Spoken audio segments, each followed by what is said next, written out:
The dust was still settling when Tae-sung heard the sound. It was soft, almost like a whimper, coming from beneath a collapsed building. He stopped walking and listened carefully. His unit had already moved ahead, preparing to leave this dying colony world behind. The raiders had taken everything worth taking and destroyed the rest. There was nothing left here but rubble and memories, but that sound meant someone was still alive. Tae-sung adjusted his medical pack and climbed over the broken concrete. His boots crunched on shattered glass. The air smelled like smoke and chemicals. He had seen too many scenes like this in his 3 years as a combat medic. Each one left scars on his heart that never quite healed. "Hello?" he called out. "Can you hear me?" The sound came again, clearer now. It was definitely a voice. Tae-sung moved faster, pushing aside twisted metal and chunks of wall. His hands were bleeding by the time he found the gap in the debris. He pulled out his flashlight and shone it into the darkness. 2 large eyes stared back at him. They were purple, with vertical pupils that contracted in the sudden light. The face was humanoid but different. The skin had a strange shimmer to it, shifting between blue and gray tones. Long fingers clutched at broken stone. This was Illyrian, one of the alien species that had settled on this colony world decades ago. "Please," the voice said in accented but clear human language. "Please don't hurt me." Tae-sung felt his chest tighten. "I'm not going to hurt you. I'm a medic. I'm here to help." He worked quickly to clear the debris, being careful not to cause more collapse. When he finally pulled away enough rubble to see her fully, his heart sank. A massive concrete beam had fallen across her lower body. Her legs were twisted at wrong angles. Even without medical training, anyone could see the damage was severe.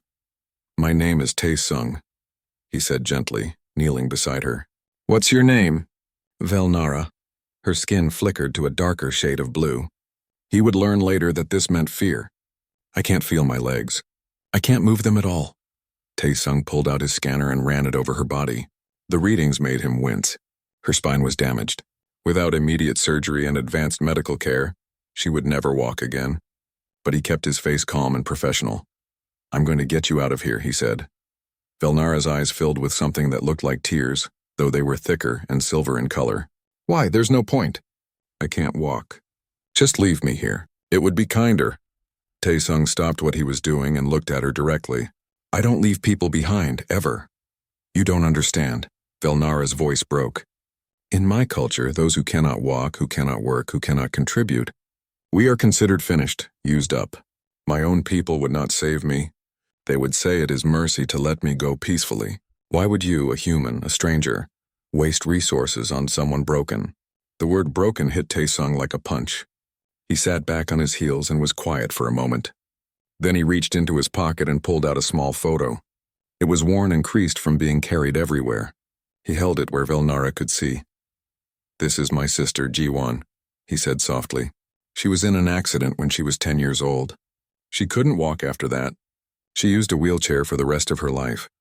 Velnara stared at the photo. It showed a young woman with a bright smile, sitting in a sleek wheelchair holding up a medal. She looked happy and proud. "She died 2 years ago," Tae-sung continued. His voice was steady but sad. "Not because of her disability. She got sick, something completely unrelated. But in the 30 years after her accident, she became a teacher. She got married. She competed in sports. She had friends and hobbies and a life full of meaning. She taught me that a person's worth has nothing to do with whether they can walk." He put the photo away and looked at Velnara again. "You're not broken. You're injured, and I'm going to help you because that's what humans do. We don't measure a person's value by their body. We measure it by who they are." Velnara's skin rippled with colors Tae-sung couldn't interpret. She opened her mouth to speak, but no words came out. She had never heard anything like this before. In her world, this way of thinking didn't exist. It was alien to her, even though she was the alien here. Tae-sung's radio crackled. "Medic Tae-sung, report your position." "We're preparing for final departure," he pressed the button. "Captain Heejin, I've found a survivor. Lyrian female, critical spinal injury.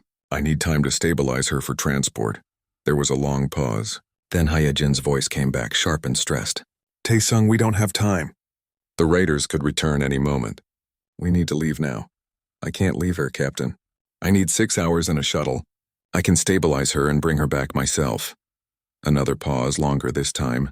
Tae-sung could imagine Hye-jin rubbing her temples the way she always did when facing a difficult decision.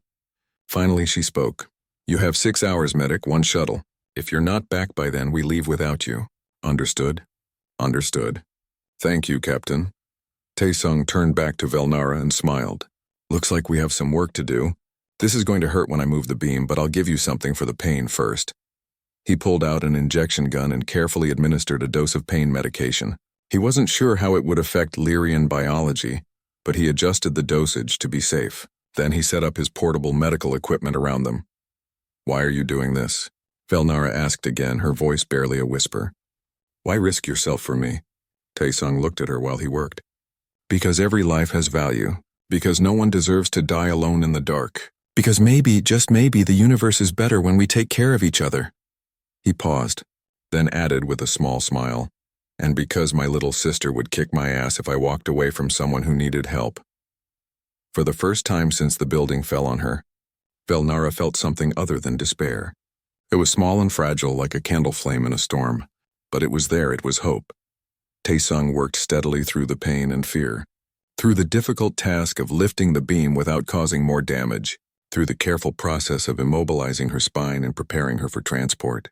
And through it all, Velnara watched this human who had just met her, who owed her nothing, who came from a completely different world, risk his life and career to save hers.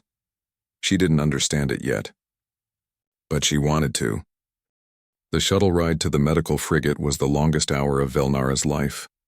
Every bump and shift sent waves of sensation through her body, though she couldn't tell if it was pain or just the memory of pain.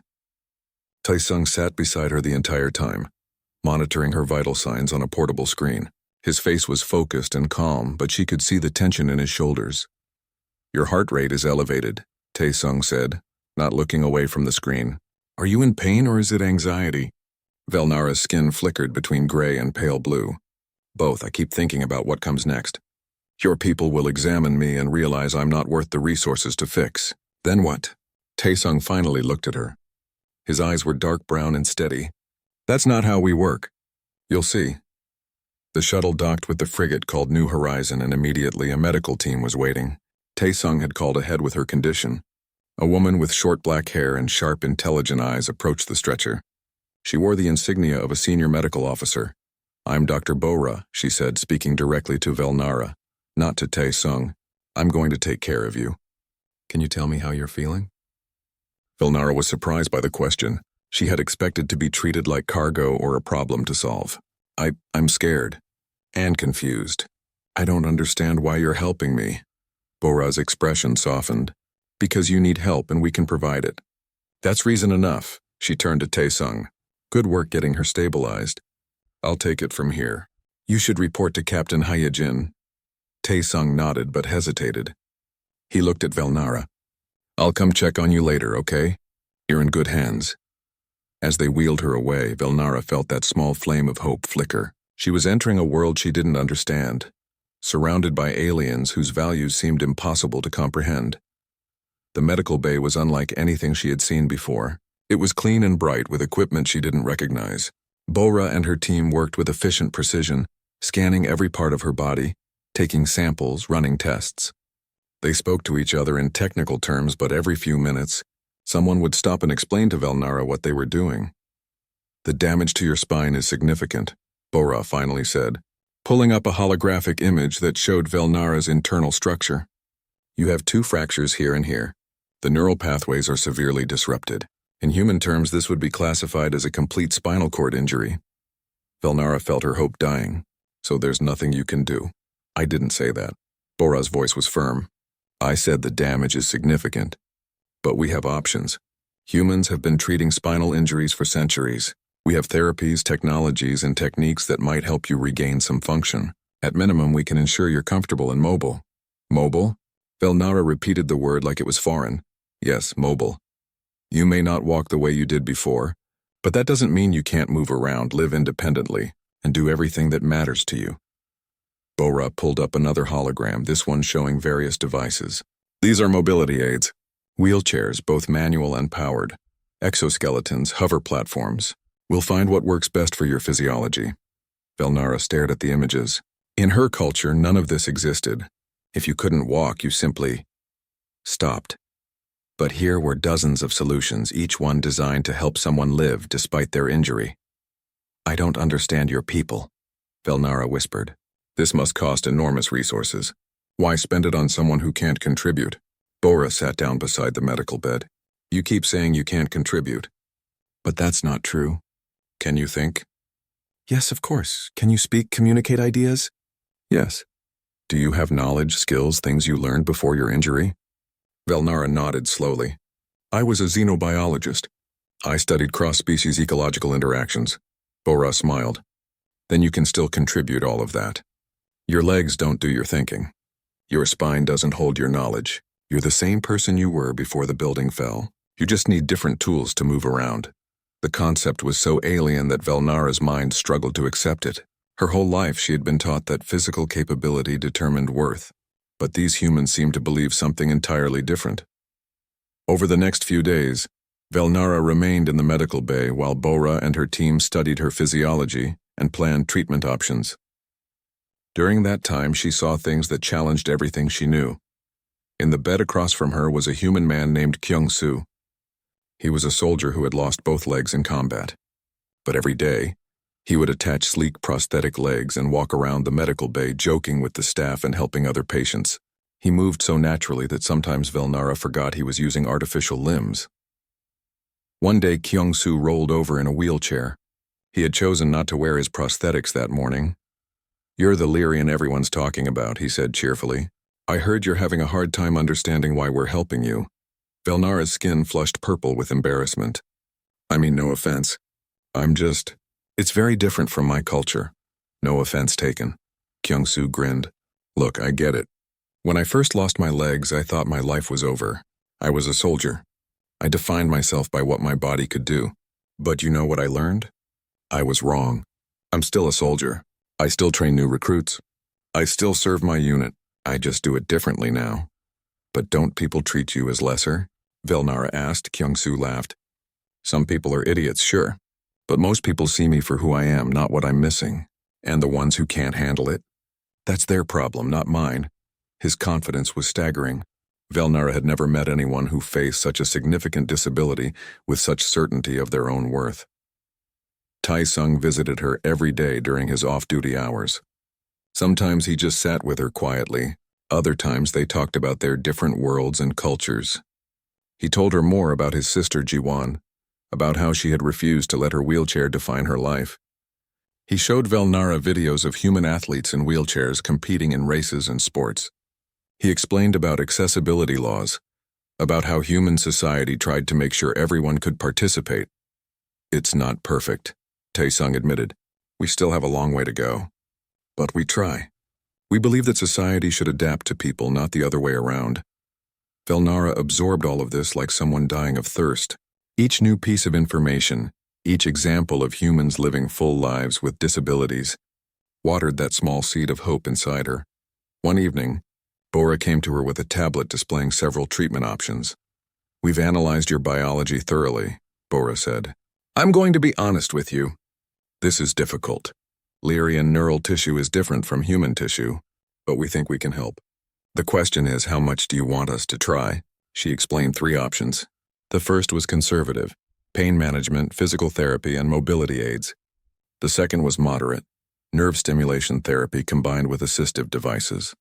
The third was aggressive, experimental surgery to bridge the damaged neural pathways with cybernetic implants, combined with therapy and technology. The surgery is risky, Bora said seriously. We've never done it on a Lyrian before. There could be complications we can't predict. But if it works, you might regain some function in your legs. You might be able to walk with assistance. Velnara looked at the options for a long time. Fear and hope warred inside her. Finally, she spoke. In my culture, I would already be dead. Anything beyond that is a gift I never expected. I want to try the surgery. Bora nodded with respect. Then we'll do everything we can to make it work. The surgery lasted 18 hours. Tae-sung spent most of that time in the waiting area, unable to focus on anything else. Captain Hyejin found him there in the middle of the night shift. You should get some rest, she said, sitting beside him. I can't. Not until I know she's okay. Hyejin was quiet for a moment. You've gotten attached to her. That's dangerous in our line of work. Taesung looked at his commanding officer. With respect, Captain, what's the point of this work if we don't care about the people we're trying to save? Heejin smiled slightly. You sound like your sister. She would be proud of you. When Bora finally emerged from the operating room, she looked exhausted but satisfied. The surgery went as well as we could hope. We successfully installed the neural bridge and her body isn't rejecting the implants. Now we wait and see how well the connections integrate. Velnara woke up 2 days later. The first thing she felt was sensation in her legs. It wasn't the same as before.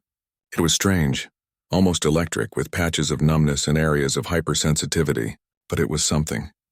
Try to move your toes, Bora instructed, standing at the foot of the bed. Velnara concentrated. Nothing happened at first. Then slowly one toe twitched. It was the smallest movement, barely visible. But Velnara gasped and tears streamed down her face. Her skin blazed with colors cycling through every shade she could produce. I felt that, she whispered. I made it move. Bora's professional composure cracked into a wide smile. Yes, you did. It's going to be a long road, Velnara. This isn't a miracle cure. You'll need months of therapy. And you may never walk the way you did before. But you have sensation. You have some motor control. We can build on that. The next months were the hardest of Velnara's life. Every day she worked with a physical therapist named Namsu. He was patient but demanding, pushing her to try things that seemed impossible. Moving one toe, then a foot, then trying to lift her leg even an inch off the bed. Each tiny victory was celebrated. Each setback was analyzed and learned from. Namsu treated her not like a fragile patient but like an athlete training for competition. Pain is just information, Namsu said during one particularly difficult session. It tells you where your limits are. But limits can be expanded. That's what we're doing here, expanding what's possible.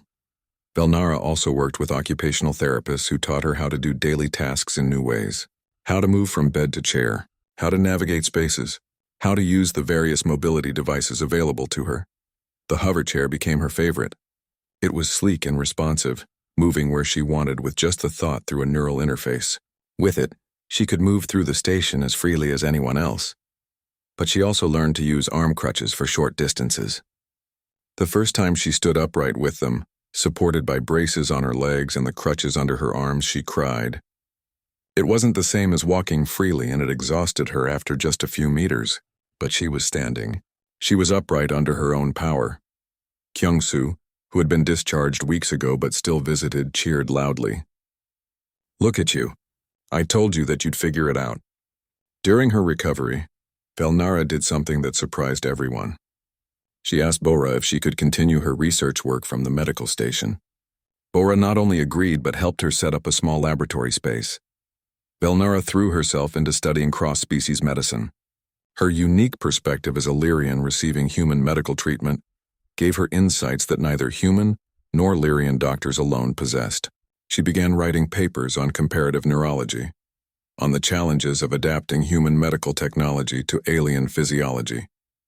Her work attracted attention. Scientists from multiple species reached out to collaborate. Within 3 months, Velnara had published 2 groundbreaking papers and was consulting on several research projects. Taesung visited her laboratory one evening and found her surrounded by holographic displays, her hover chair positioned in the center of a complex data array.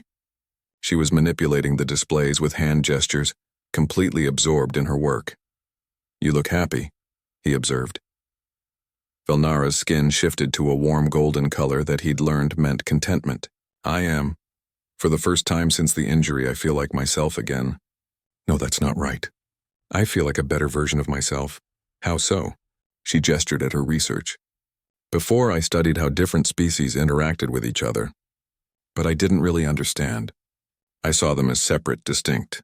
Now I'm living proof that the boundaries between species aren't as solid as we think. Human technology in my body, human ideas in my mind. I'm a bridge between worlds now in ways I never imagined. But not everything was easy. Velnara had nightmares sometimes, waking up in panic, feeling the building falling on her again. She had days when her body didn't cooperate, when the pain was too much, when she felt frustrated by her limitations. On those days, Taesung or Kyung-soo or Namsu or Bora would sit with her and remind her how far she'd come. They showed her the progress charts, the measurements of her increasing strength and control. They reminded her that healing wasn't linear, that setbacks were part of the process. Slowly, over the months, Velnara built a new life. She made friends among the station crew. She became known for her research and her unique insights. She even started teaching, giving lectures to medical students about the importance of understanding alien perspectives in medicine. But there was something gnawing at her, a thought that grew stronger every day. One evening, she asked Tae-sung the question that had been building inside her. What about the others? Others? He asked. Other Lyrians like me, the ones who got injured and were left behind, the ones who are suffering right now because my culture sees them as worthless. Her skin darkened with determination. I can't be the only one who survived something like this, but I might be the only one who learned there was another way. Tae-sung understood immediately. You want to go back? I want to change things. I want other Lyrians to know what I know now. That being injured doesn't mean being finished. That there are other ways to live. She looked at him intently. But I can't do it alone. Will you help me? Tae-sung smiled. It was the same smile he'd given her in the rubble, when he'd first promised not to leave her behind. Of course. That's what friends do. Planning the return to the Lyrian homeworld took 3 months. It wasn't just about physically getting there. It was about preparing the right message, gathering the right evidence, and building support. Velnara started by reaching out through secure channels to Lyrians she had known before her injury. The responses were mixed. Some didn't reply at all. Some sent messages warning her never to return. But a precious few, responded with curiosity and cautious hope. One message stood out. It was from Dalwen, a scholar she had worked with years ago. Velnara, we all heard you died on the colony world. I cannot express my shock and joy at hearing from you, but I must warn you. If you return here openly, the Council will not receive you well. Our culture has not changed. However, I confess something to you in confidence. I have a daughter. She was born with a condition affecting her legs. The doctor said she would never walk. They recommended the traditional path. I couldn't do it. My family has been hiding her for 3 years, lying to everyone. We live in constant fear. If you truly have found another way, if there is hope for her, then please, I beg you to share it. Velnara read that message with tears streaming down her face. Her skin cycled through every color of grief and determination. This was why she had to go back. It wasn't just about her anymore. She showed the message to Tae-sung, Bora, and Kyung-soo. They had become her core team, the people she trusted most. There are more like Dalwen, Velnara said. I've been searching through old databases looking for patterns. Families that moved suddenly. People who disappeared from public life. I think there are hundreds, maybe thousands of Lyrians in hiding. Families who couldn't bring themselves to follow tradition. Bora leaned forward. If that's true, then you're not just changing individual lives. You're exposing a massive cultural secret, which means the Council will see you as a threat. Kyung-soo added. You need to be prepared for serious resistance. I know. That's why I need to present this perfectly. I need to show them that disabled Lyrians can still contribute, can still have value. I need to prove it. Over the next weeks, they built their case. Velnara compiled all her research, showing how her work had advanced cross-species medicine. They recorded video testimonials from human doctors and scientists who had worked with her. They documented her recovery process, showing clearly what was possible with proper medical care and support. Tae-sung arranged for official support from the Terran government.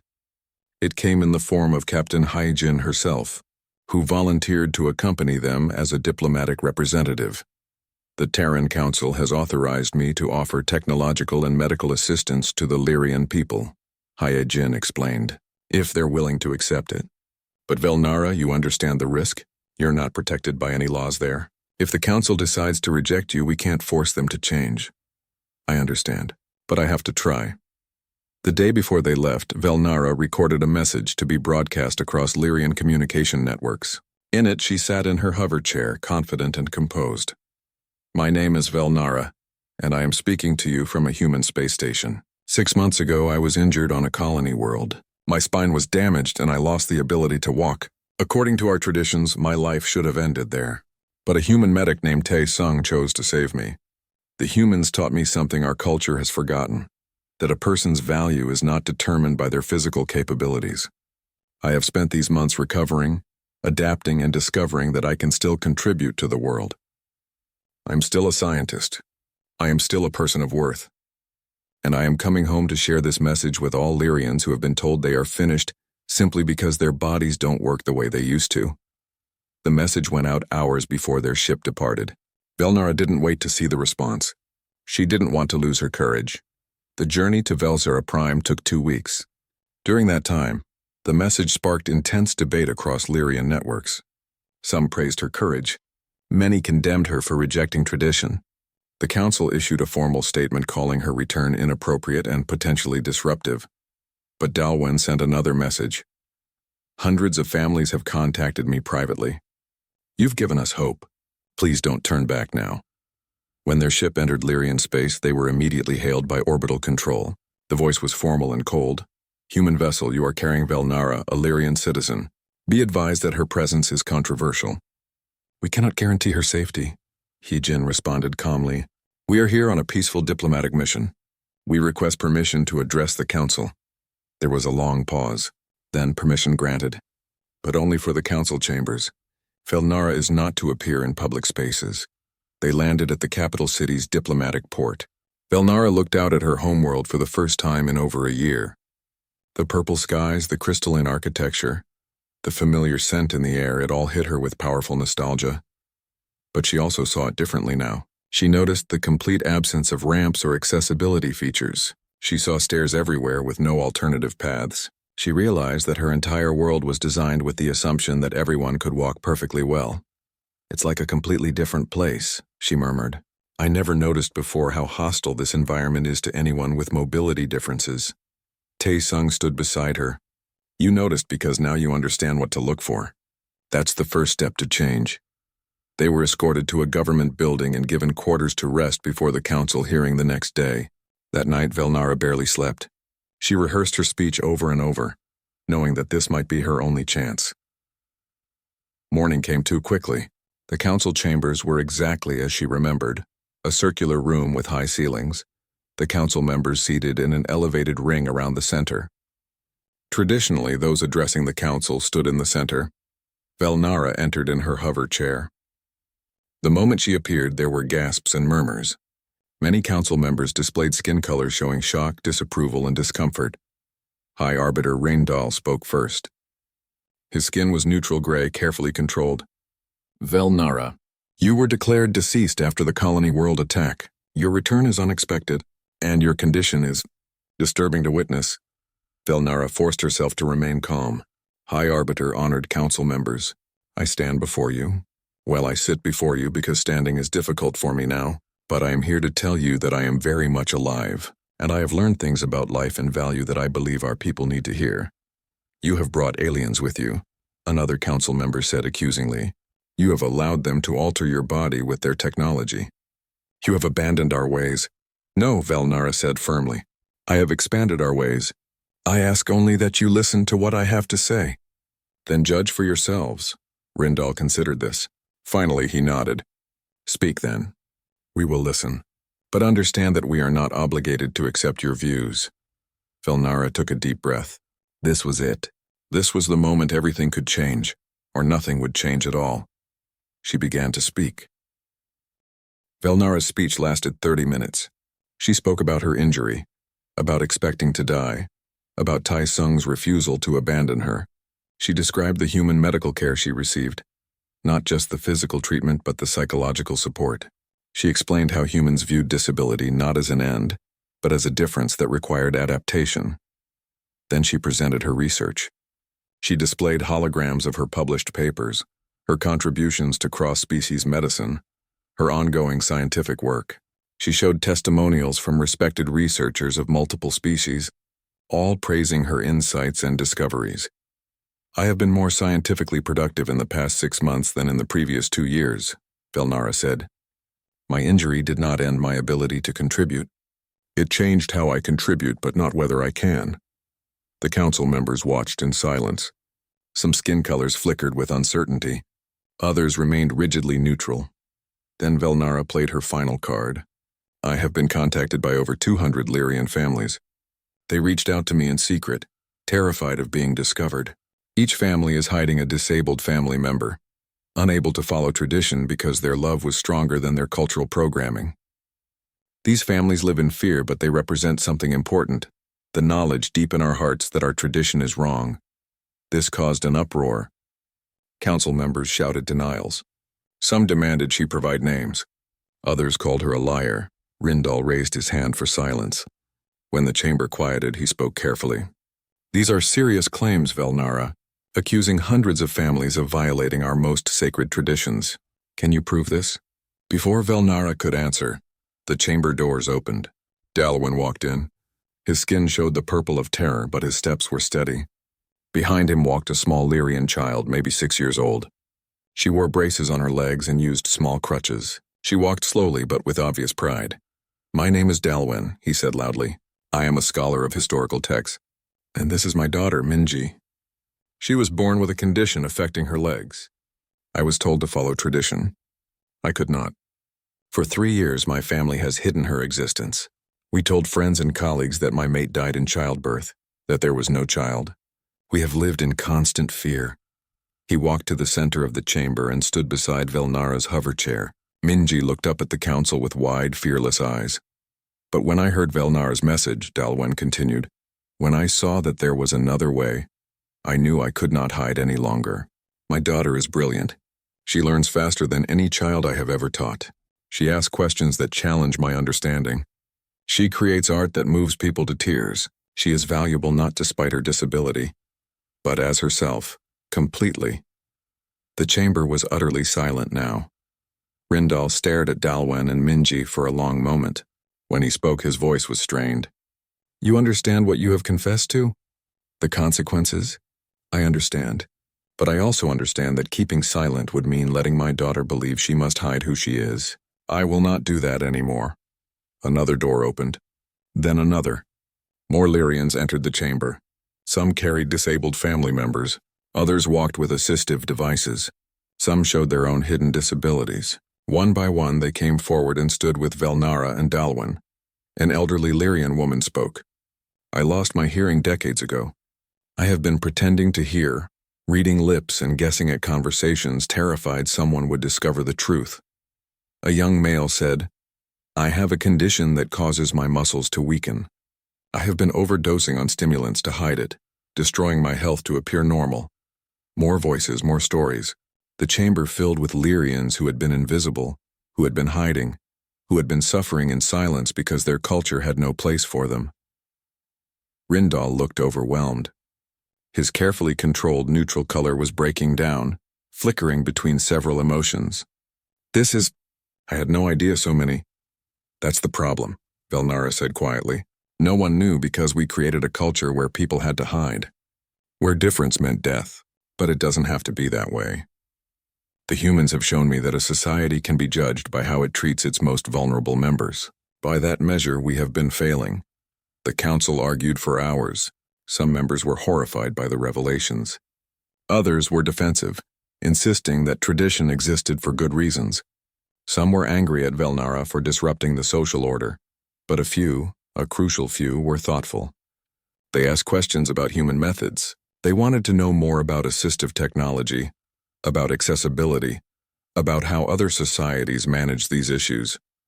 Bora, Kyung-soo, and Hye-jin presented information about human approaches. Kyung-soo demonstrated his prosthetic legs, showing how they allowed him to continue his military service. Bora explained medical options that could help many conditions. Hye-jin offered Terran assistance in developing Lyrian-specific solutions. As the sun set outside the council chambers, Rindal finally called for a recess. "This council needs time to consider everything we have heard today. We will reconvene tomorrow." That night, Velnara's quarters were flooded with visitors. Disabled Lyrians and their families came in a steady stream, wanting to meet her, to see proof that another way of life was possible. They touched her hover chair with wonder. They asked endless questions about her recovery, her work, her life. Minji sat in Velnara's lap for an hour, chattering about everything she wanted to do when she grew up. "I want to be a scientist like you," she said. "Daddy says I can be anything I want now." Velnara held the child close, her skin glowing with every shade of joy she could produce. "You can be. I promise you that. Tae-sung watched from the doorway, smiling. Later, when the visitors had finally left and Velnara was exhausted, he brought her some of the Lyrian tea she had missed. "You did something incredible today," he said. Velnara shook her head. "I just told the truth. All these people, they were the ones who were brave. They were hiding, surviving, protecting their loved ones against impossible pressure. I just gave them permission to stop hiding. That's what leaders do," Tae-sung said. "They give others permission to be brave." The next day, the council reconvened. Rindal looked like he hadn't slept. His skin was dull with exhaustion. "This council has debated long into the night," he said. "We are divided on many points. However, we have reached some consensus. First, we acknowledge that our traditional practices regarding disability have caused suffering. Second, we recognize that the number of families hiding disabled members indicates a deeper problem with our culture. Third, we are interested in learning more about alternative approaches." It wasn't a complete victory. The council didn't immediately overturn all tradition, but they agreed to several important steps. No Lyrian would be forced to accept the traditional ending for their disability. Families could seek treatment without legal consequences. A pilot program would be established to study human medical approaches and develop Lyrian-specific solutions. Most importantly, they agreed to stop enforcing the old laws while a comprehensive review of disability policy was conducted. "This will take time," Rindal warned. "Cultural change is slow. There will be resistance. But we acknowledge that change is necessary." Velnara accepted this. She knew she couldn't transform an entire culture overnight, but she had opened a door that would never fully close again. Over the following months, Velnara established the first Lyrian Rehabilitation Center with support from human medical advisors.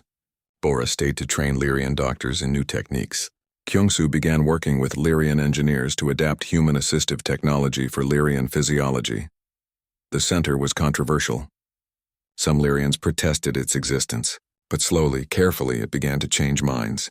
When people saw disabled Lyrians living productive, happy lives, when families no longer had to hide their loved ones, when children like Minji could go to school openly, opinions began to shift.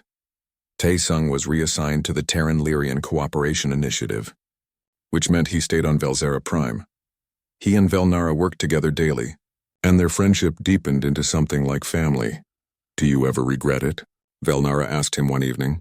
They were watching the sunset from the center's garden, which had been designed with accessibility in mind. "You could have had a normal career, but instead you're stuck here managing the chaos I created." Tae-sung laughed. "This isn't chaos. It's transformation. And no, I don't regret it. My sister used to say that the meaning of life is found in the lives we touch. I think about that a lot. If I had left you in that rubble, none of this would exist. Minji would still be in hiding. Those 200 families would still be living in fear, all because of one choice I made in a moment. One choice that changed everything," Velnara agreed. "That's how change happens," Tae-sung said. "One choice at a time. One person refusing to accept that things have to stay broken." A year after Velnara's dramatic return to the Lyrian homeworld, she stood before a classroom of young Lyrian students. Well, she didn't stand exactly. She was in her hover chair, but she had learned that the distinction didn't really matter. What mattered was what she had to say. The classroom was in one of the new accessible education facilities. It had ramps and wide doorways. The desks could adjust to different heights. There were quiet spaces for students who got overwhelmed. It was everything a Lyrian school had never been before.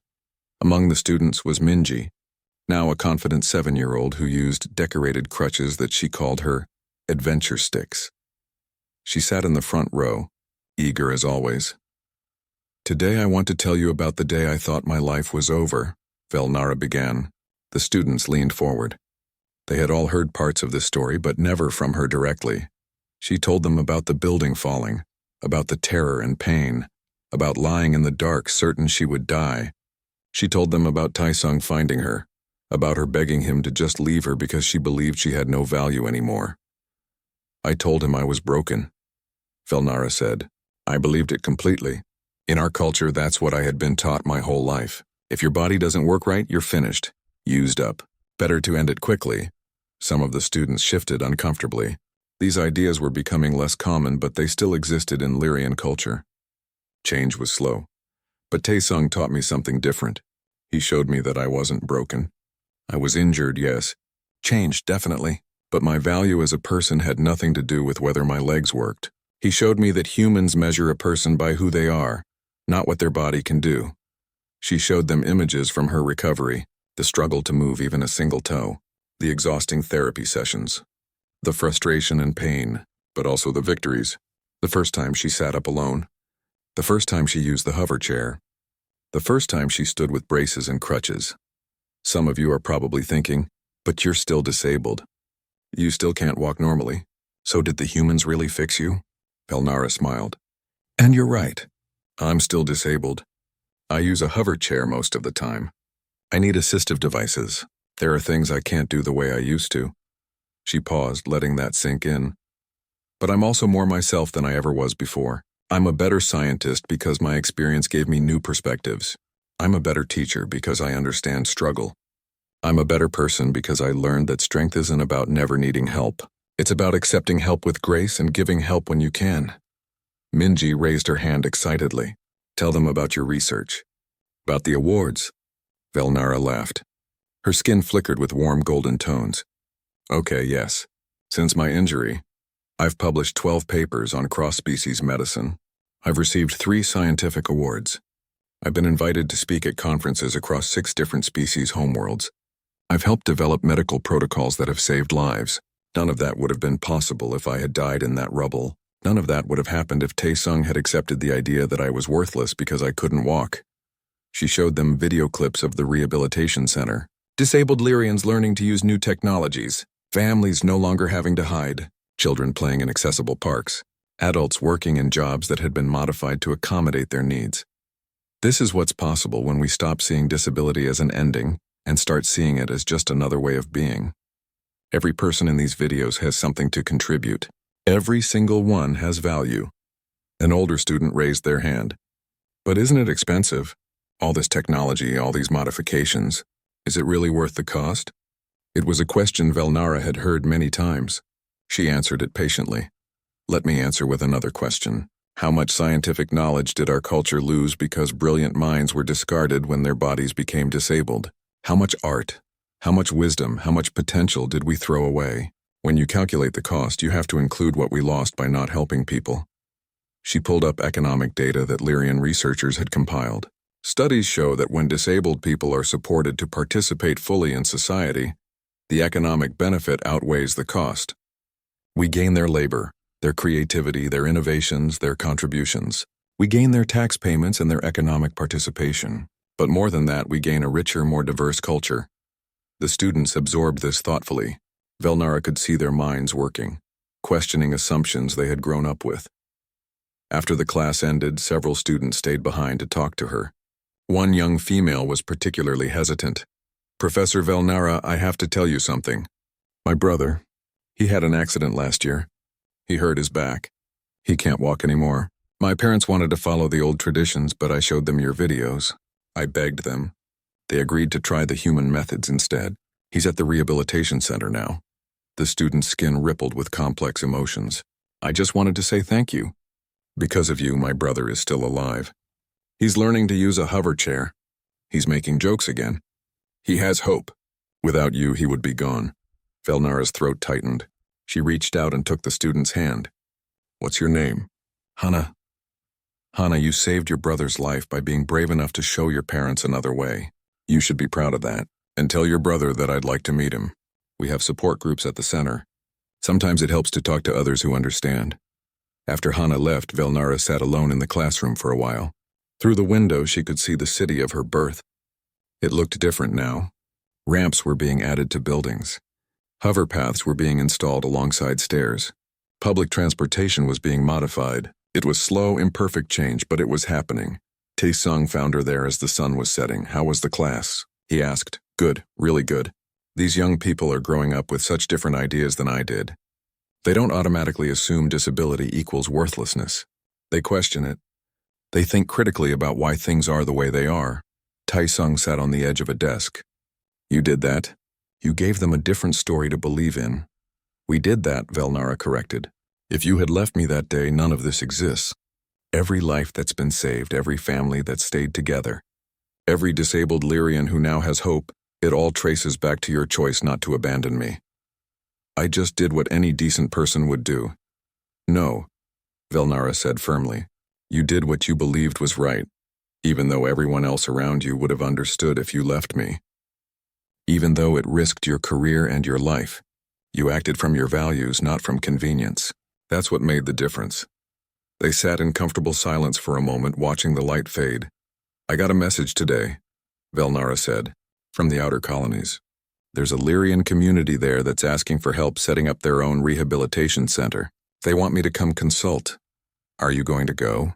Yes, I think I have to. This movement can't just be centered here on the homeworld. It needs to spread everywhere Lyrians live. She looked at Tai Sung. Will you come with me?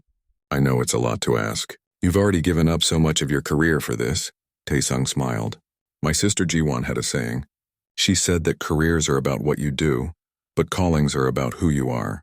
I think I found my calling the day I found you in that rubble. So yes, I'll come with you. Someone needs to make sure you don't work yourself to exhaustion. Velnara's skin glowed with affection. Over the past year, Tai Sung had become like family to her. Not a romantic partner, which neither of them wanted, but something deeper. A chosen brother. Someone who understood her completely because they had walked this journey together.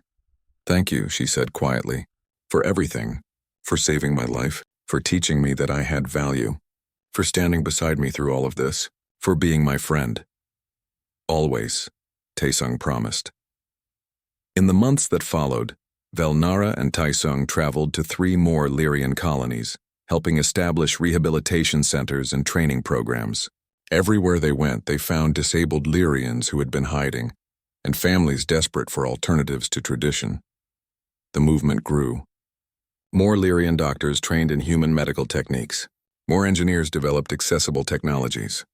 More teachers learned how to support disabled students. More employers learned how to create inclusive workplaces. It wasn't perfect. There was still resistance.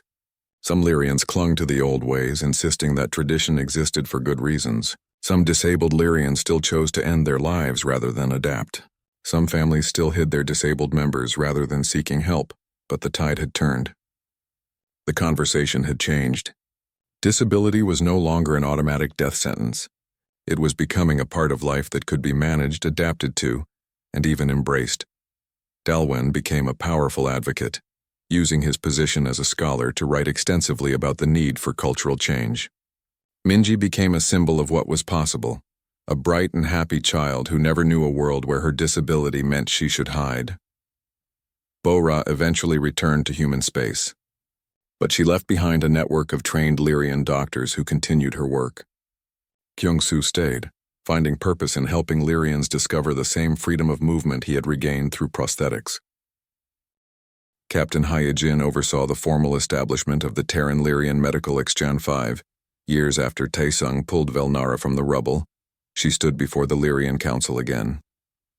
This time, she stood on her own 2 feet, supported by advanced leg braces and a sophisticated exoskeleton that Lyrian engineers had developed specifically for her. Walking was still difficult. It required concentration and drained her energy quickly. She would probably use her hover chair for most daily activities for the rest of her life. But standing here today, for this moment, she wanted the council to see her on her feet. High Arbiter Rindal, older now and with skin that had lost some of its vibrant color, looked at her with something like pride. Professor Velnara, the council has asked you here to present your findings on the 5-year outcomes of the cultural changes we have implemented. Velnara activated the holographic display. It showed statistics, charts, graphs, all the data that had been carefully collected over half a decade. The results are clear, she began. In the 5 years since we began this initiative, we have documented 3,247 disabled Lyrians who chose treatment and adaptation over the traditional ending. Of those, 78% report high quality of life. 85% are engaged in productive work or education. 92% say they are glad they chose to live. She let those numbers sink in. 3,000 lives saved. 3,000 people who would have died under the old system. The economic analysis shows that these individuals have collectively contributed the equivalent of 42 million credits to the economy through their work, their innovations, and their research. This doesn't account for the intangible benefits of art, culture, and community strengthening. More data appeared. We've also seen significant changes in how families respond to disability. 5 years ago, 90% of families followed tradition when a member became disabled. Now only 12% do. The vast majority seek medical help and support. A council member spoke up. But what about the concerns that this would weaken our species? That supporting disabled individuals would drain our resources? Velnara had expected this question. She pulled up comparative data. Our overall economic productivity has increased by 3% since these changes began. Our scientific output has increased by 8%. We have seen innovations in accessibility technology that benefit everyone, not just disabled individuals. For example, the automated transportation systems developed for disabled Lyrians have reduced traffic accidents by 15%. She showed images of modern Lyrian cities. They look different now. Ramps existed alongside stairs. Hoverpaths wove through public spaces. Buildings had multiple entrances at different levels. Audio signals supplemented visual ones. Quiet spaces existed in busy areas for those who needed them. What we've learned is that designing for disability improves life for everyone. A ramp helps not just wheelchair users but also parents with strollers, workers moving equipment, and elderly people who struggle with stairs. High-contrast signage helps not just visually impaired people but everyone navigating in poor lighting. These changes make our society better for all. Velnara pulled up her final slide. It was a video compilation. Disabled Lyrians working in labs, teaching in classrooms, creating art, raising families, living full lives. Among them was Minji, now 12 years old, demonstrating a science project she had developed. There was Hana's brother, working as an engineer designing the next generation of assistive devices. There were dozens of others, each with their own story. 5 years ago, all these people would be dead, Velnara said quietly. Their potential would have been erased. Their contributions would never have existed. Their families would be grieving. Instead, they are here. They are living. They are contributing. They matter. She deactivated the display and looked directly at the council. I stand before you today because a human named Taesung refused to accept that my injury made me worthless. He saw me as a person with inherent value, regardless of my physical capabilities. He gave me a chance to prove that value. All I'm asking is that we as a culture extend that same chance to every Lyrian, not as a favor, not as charity, but as recognition of fundamental dignity. The council deliberated for hours. Velnara waited outside the chambers with Taesung, who had been in the audience. Nervous? He asked. Terrified. 5 years of work comes down to this decision. But when the council finally called her back in, Rindal's skin showed the blue-green of satisfaction. This council has voted to formally abolish the traditional practices regarding disability, he announced. Effective immediately, it is illegal to end a life or deny medical care based solely on physical or mental disability. We will establish a permanent office of accessibility to ensure continued progress, and we will offer formal apologies to the families who lost loved ones under the old system. Velnara felt her legs go weak. Taesung steadied her and she realized she was crying. Her skin blazed with every color of joy and relief and triumph. There is one more item, Rindal continued. This council wishes to formally recognize the human named Taesung for his role in catalyzing these changes. We are creating the Order of Life, a new honor for those who preserve life in the face of cultural or physical obstacles. Taesung, you are the first recipient. Taesung looked stunned. He stepped forward, and Rindal presented him with a crystalline medallion that caught the light and scattered rainbows across the chamber. You saved one life, Rindal said, but in doing so you saved thousands. You showed us a truth we had forgotten, that compassion is not weakness and that a society's strength is measured by how it treats its most vulnerable. For this we are eternally grateful. That evening there was a celebration at the rehabilitation center. Hundreds of disabled Lyrians and their families gathered to mark the historic decision. Music played. Food was shared. Children ran through the accessible gardens, shrieking with laughter. Velnara found a quiet corner to rest. Walking in the exoskeleton had exhausted her, and she was back in her hover chair. But she felt light, unburdened, as if a weight she had carried for years had finally lifted.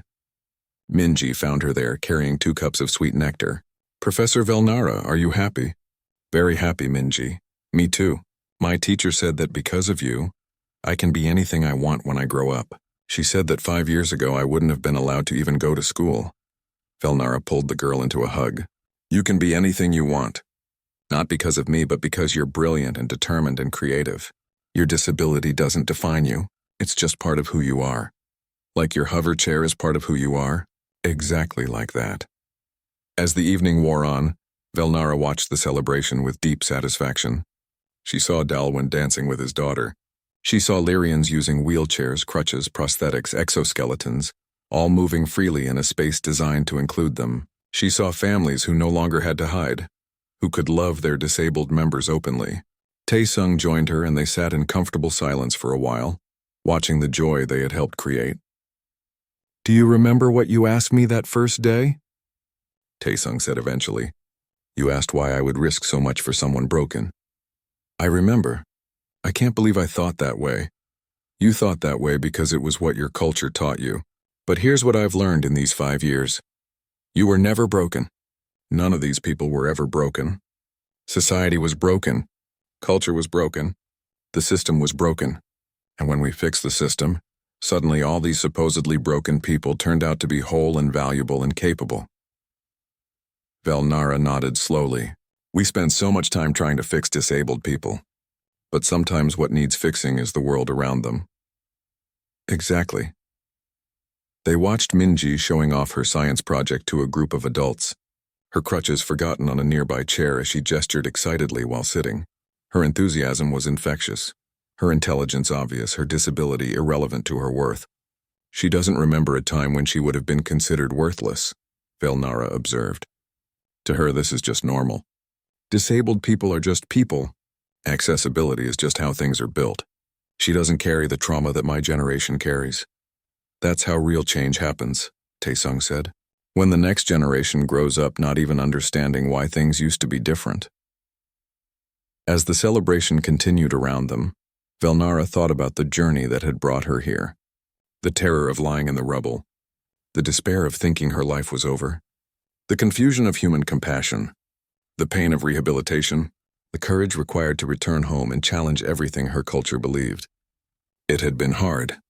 There had been days when she wanted to give up, days when the resistance seemed insurmountable, days when she wondered if she was doing the right thing. But sitting here, watching hundreds of disabled Lyrians celebrate their lives and their futures, she knew it had been worth it. One human had made one choice 5 years ago. He had chosen compassion over convenience. He had chosen to see value where his culture told him there was none. He had refused to abandon someone who needed help. That one choice had rippled outward like waves on water. It had saved her life. Her life had inspired others.